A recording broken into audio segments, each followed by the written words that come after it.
Greetings all. This week's micro lecture will help you to complete our weekly objectives 1 and 2, which are to demonstrate the use of appropriate interview techniques in substance use assessment and identify essential information to gather during substance use assessment. I'll be discussing the highlights of how to develop questions to use in an assessment as recommended in Chapter 4 of the book, Motivational Interviewing in Healthcare. Assessments are used to gain a wealth amount of information from clients in order to form a diagnostic impression and determine the immediate treatment needs. Most biopsychosocial assessments are used to gather information from various aspects of a person's life, such as their medical history, alcohol and drug use history, of course, treatment history, which includes any type of previous substance use counseling, any current medication use,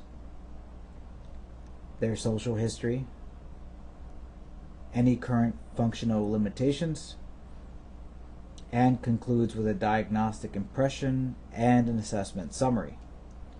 We'll discuss diagnosing in a later week.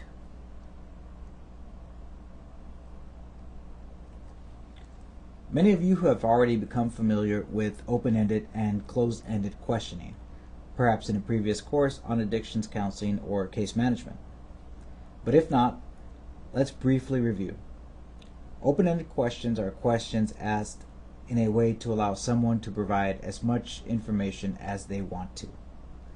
They are essential for engagement and give the client control of the session.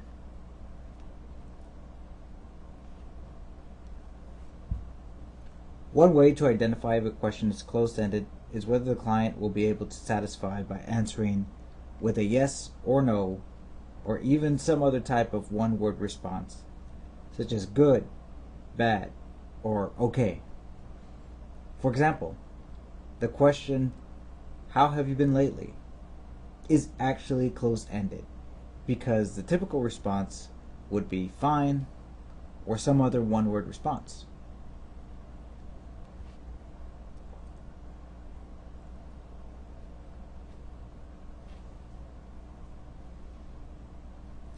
An easy, though not always guaranteed way to create an open-ended question is by beginning with the terms how, what, or tell me about. I also like to use can you talk to me about, and then insert some specific issue.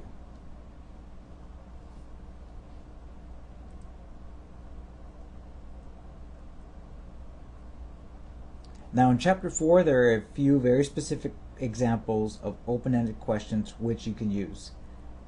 They were examples for professionals in healthcare settings, so you'll have to modify them for use in a counseling setting for substance use disorders.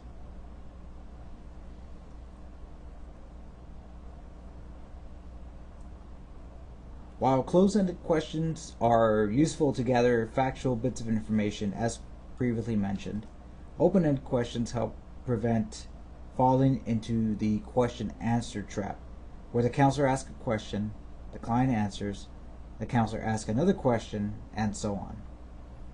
This trap is so common, while it will help complete the assessment, it actually puts the client in a passive role and disconnects you and them.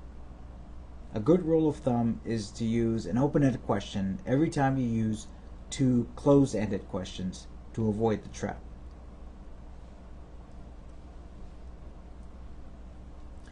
Table 4.1 on page 52 of the textbook includes a list of principles to follow to make your assessment optimal.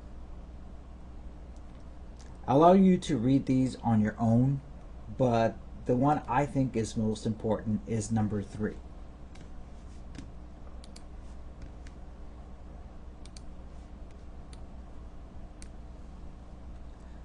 Clients and good counselors can tell if the assessment feels forced or if you can make it seem like an effortless conversation. Now go out and create your own assessment.